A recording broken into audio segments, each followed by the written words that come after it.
देश भर में मानसून ने असर दिखाना शुरू कर दिया है। दिल्ली और मुंबई में भी मानसून का इंतजार खत्म हो गया तो कुछ राज्यों में 1-2 दिन में मानसून दस्तक देगा। अच्छी बात यह है कि इस बार 62 साल बाद मुंबई और दिल्ली में एक साथ मानसून की एंट्री हुई।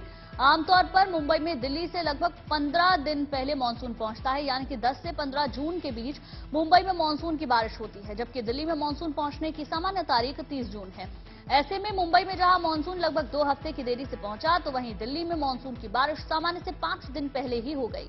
21 जून 1961 के बाद ऐसा पहली बार हुआ जब दिल्ली और मुंबई में एक ही दिन मानसून की एंट्री हुई। दरअसल साल 1961 में एक ही दिन पूरे देश में मानसून की एंट्री हुई थी। उसके बाद अद्भुत संयोग 62 साल बाद हुआ।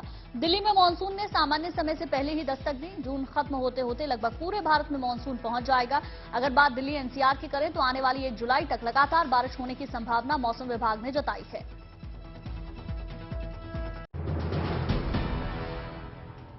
भारत के प्रधानमंत्री नरेंद्र मोदी अमेरिका की राजकीय यात्रा और मिस्र के दौरे से लौट आए हैं। एयरपोर्ट पर प्रधानमंत्री मोदी के स्वागत के लिए बीजेपी अध्यक्ष जेपी नड्डा और पार्टी की दिल्ली इकाई के अध्यक्ष वीरेंद्र सचदेवा के अलावा दिल्ली से बीजेपी के सभी सांसद मौजूद रहे। भारत लौटने के बाद प्रधानमंत्री मोदी ने अमेरिकी राष्ट्रपति जो बाइडेन, उनकी पत्नी जिल बाइडेन और मिस्र के राष्ट्रपति अब्देल फतेह अल सीसी को धन्यवाद दिया। प्रधानमंत्री मोदी के दौरे के बाद जो बाइडेन ने भारत और अमेरिका की दोस्ती और मजबूत होने की बात कही। इस पर प्रधानमंत्री मोदी ने ट्वीट करके पूरी सहमति जताई। अमेरिका की राजकीय यात्रा के बाद प्रधानमंत्री मोदी मिस्र के राष्ट्रपति अब्देल फतेह अल सीसी के निमंत्रण पर काहिरा पहुंचे थे। प्रधानमंत्री मोदी ने राष्ट्रपति अल सीसी के साथ बातचीत की और व्यापार और निवेश, ऊर्जा संबंधों और लोगों से के बीच संबंधों में सुधार पर ध्यान देने के साथ ही दोनों देशों के बीच रणनीतिक साझेदारी को मजबूत करने के लिए तरीकों पर चर्चा की। राष्ट्रपति अल सीसी ने मोदी को मिस्र के सर्वोच्च राजकीय सम्मान ऑर्डर ऑफ द नाइल पुरस्कार से सम्मानित किया। प्रधानमंत्री मोदी को किसी देश से मिला ये 13वां सर्वोच्च राजकीय सम्मान है।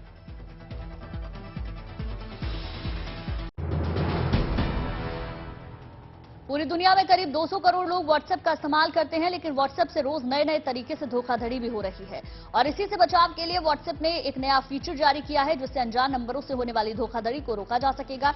अनजान नंबर से आने वाली कॉल से निजात दिलाने के लिए व्हाट्सएप ने एक शानदार सुविधा को जारी किया है। व्हाट्सएप पर अब अनजान नंबर से आने वाली कॉल अपने आप साइलेंट हो सकेगी। मेटा के सीईओ मार्क जुकरबर्ग ने खुद इसकी घोषणा की है। इस फीचर को व्हाट्सएप के नए प्राइवेसी फीचर के तौर पर पेश किया गया है। इस फीचर की मदद से अनजान नंबर से आने वाली कॉल्स को ऑटोमेटिक साइलेंट किया जा सकता है। हालांकि यूजर्स को इसका नोटिफिकेशन आएगा और यूजर्स चाहें तो इन कॉल को ऐप की कॉल लिस्ट में दिख सकते हैं। व्हाट्सएप के नए प्राइवेसी फीचर का इस्तेमाल करने के लिए आपको अपने व्हाट्सएप ऐप को ओपन करना है। सेटिंग्स में जाकर प्राइवेसी ऑप्शन पर टैप करना है। यहां आपको कॉल्स का नया फीचर दिखाई देगा। कॉल्स ऑप्शन पर टैप कर साइलेंस अननोन कॉलर्स ऑप्शन को आपको ऑन करना होगा। इसके बाद ये फीचर एक्टिवेट हो जाएगा।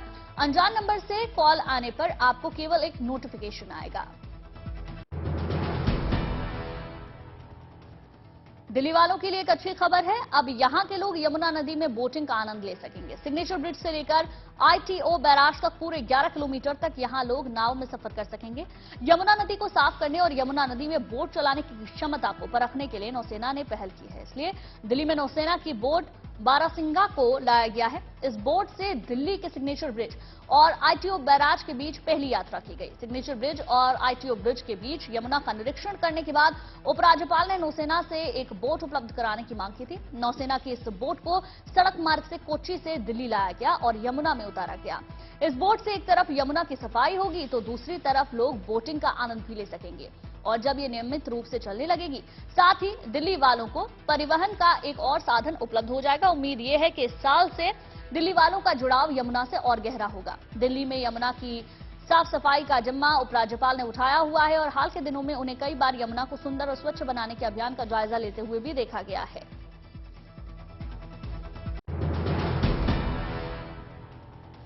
भोपाल में भगवान जगन्नाथ की रथ यात्रा का भव्य आयोजन किया गया। रंग बिरंगे फूलों से सजे रथ पर भगवान जगन्नाथ, बलदेव और सुभद्रा शहर भ्रमण के लिए निकले।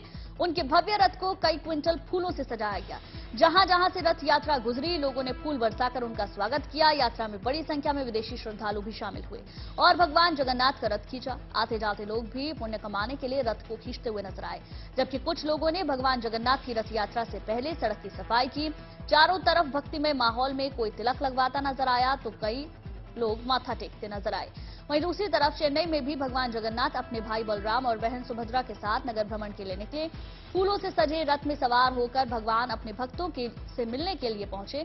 दोनों शहरों में इस्कॉन की तरफ से रथ यात्रा का आयोजन किया गया था। तो भगवान का रथ खींचने के लिए भक्तों में होड़ भी नजर आई। दूर दूर से यहां पर श्रद्धालु पहुंचे और भव्य तैयारी जगन्नाथ रथ यात्रा को लेकर की गई।